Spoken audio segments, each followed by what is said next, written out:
Hey guys, Brandon here with Texas Plinking with another review, and what I realized was my first handgun review. So I just want to thank my friend for allowing me to borrow his 1911 for today's review video. Now, one thing I have not mentioned was the 1911 is actually my favorite handgun as a whole. Obviously, there's a bunch of different iterations of the 1911. Obviously, a lot of different forms like Glocks and M9s and all that stuff and everything in between, and I love them all, but for whatever reason, the 1911's kind of been my favorite. So, not just any 1911, if such thing existed, but this is a Nighthawk 1911 Bob Marvel custom. So this is quite a special handgun if you guys have not heard of Nighthawk. This is kind of the, I would say, Rolex of handguns. They really take their time to produce a quality product. And it comes at a pretty penny. So initially they come in 45 ACP.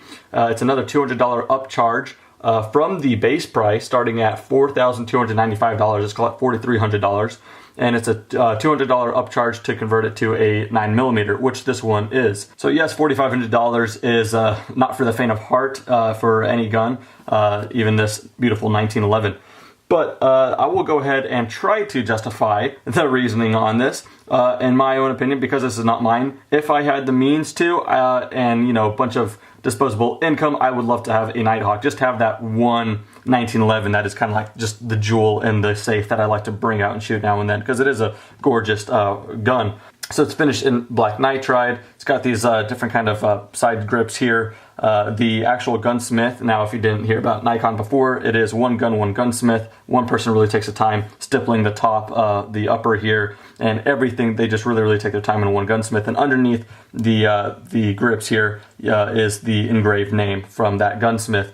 Anyway, black nitride here. Also, trying to justify the price is you get these Trijicon tritium sights. Now, I will show you guys some close-ups of these sights. These sights are unbelievable for transitioning from a bright room to a dark room. They're very nice and white, easy to find. And then when you transition from a bright room, keeping the sights, keeping your eyes on the sights, to a dark room, they glow really nicely with the tritium. So very nice sights included for the price, as I would imagine.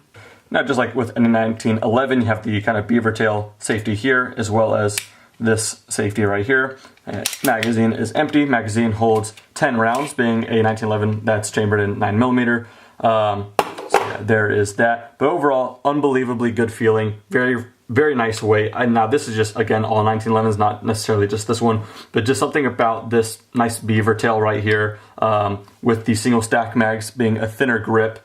I just love this, I don't know, wieldiness feeling of a 1911. Absolutely love it. And this one's no slouch as well. These side grips are a bit sharp, but not that I find any fault with them. Nice and kind of grooved here for your thumb. So overall, very nice feeling. But this could be a little sharp, so I don't know if you would want a rubberized grip or what, but I actually don't find any problem with this. Now, talking about the quality of the Nighthawk, just a couple of different things. It has the Everlast recoil system. The slide-in frame come out of a solid billet. So obviously very great crafted, great look to it as well. So it just tells you what you're getting from Nighthawk. Also, you are getting a lifetime warranty as well. They say if you can bring it to the end of the life, they will replace it. That's what they have said. Obviously, they stand by their product, and they should. They are gorgeous, and they're great performers as well. Now, I will say, from the shooting I've done with it, I shot about 110 rounds with it. But the only thing that I have noticed, now this is, I'm wondering what you guys might have to say about this from your experience with 9mm 1911s. The slide on an empty mag on the last shot will lock back, I would say maybe 2 out of 5 times. So I don't know what that was about. But other than that, it fed flawlessly. The trigger is unbelievably great feeling. I'll be a liar if I told you the weight, so let me go ahead and lie to you guys. I believe it's 3.5 pounds. Again, not exact on that, but I believe it's 3.5. Either way, feels unbelievable. Very nice, crisp trigger, very predictable shot placement. But yeah, overall, fed flawlessly. I don't know if it's the mags. These are, let me go ahead and look here, McCormick 10 round 9mm magazines. So I don't know if that falls on the mag. There's 2 of the same ones, and both of them would lock back every now and then, but majority of the time, I would say, like I said, 3 out of 5 times it would not lock back. So yeah, anyway, I don't know if that's the fault of this right here, or if that's just 9mm 1911s, or the mags, like I said, but I thought I would make note of that. Now, in my shooting, I was just really having fun with this, because my experience with handguns is quite limited, so whenever I'm presented one, I love to shoot them. Really do like them. So I wasn't really going for accuracy testing. On most of my reviews on the rifles, I will try to shoot 100 yards to get a nice standardized test or whatever. But anyway, with this, like I said, my experience with them is just probably not good enough to do a proper accuracy report. But with that said, I was at 25 yards, putting some water bottles out there, and I was actually being able to place my shots very nicely. Again, these sights make that quite a bit easier. But to make you guys feel more at ease, Nighthawk actually guarantees 1 inch or less at 25 yards.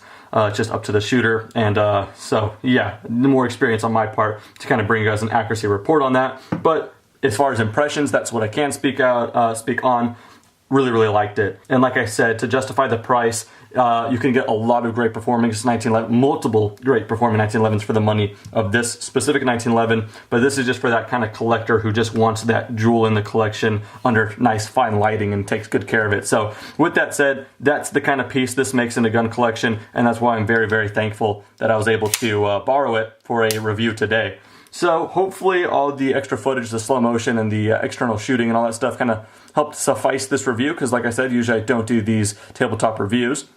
But I'm sure we'll go ahead and take this out again with my friend and get some more shots of it, because it is a lot of fun. And maybe in the not too distant future I'll pick up something similar myself.